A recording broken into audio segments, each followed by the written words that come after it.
In late 2008, it felt as if we'd entered a new world.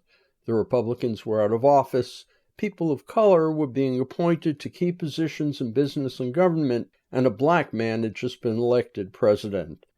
Martin Luther King's dream seemingly had come true. Stories of his infidelities had come to light 2 decades earlier, and King had been shown to have, as they say, feet of clay. He was no longer a god, but he was a hero, and Obama's election had proven it. In June 2009, The Mountaintop, a play by Katori Hall about the last evening in the life of Martin Luther King, premiered in a small theater in London, later moving to the West End and coming to Broadway 2 years later. Now, under a very different national circumstance, The Mountaintop can be seen in an Oakland Theatre Project production, which runs through February 15th. We are in Dr. King's room at the Lorraine Hotel in Memphis, just after his sermon, "I've been to the mountaintop." Rain pounds the windows, lightning flashes, lights go on and off. He's sent his assistant out looking for cigarettes, and he's waiting impatiently. He calls room service for coffee. A maid quickly appears. They chat, flirt, and then things take a surprising turn.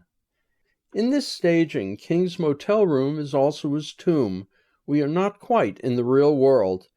But Dr. King, as performed brilliantly by William Thomas Hodgson, feels definitely real, as does Sam Jackson as Kamei the maid.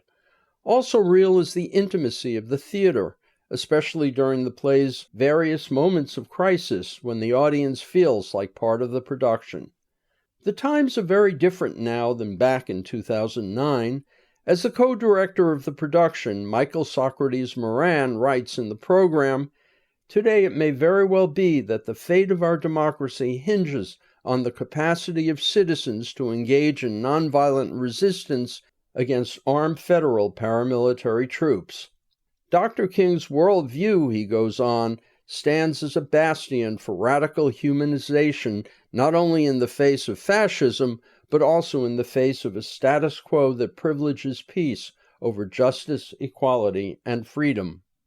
In 2026, Dr. King's Mountaintop feels even further away than it did 60 years ago, and what felt triumphant then takes on an irony nobody could have expected.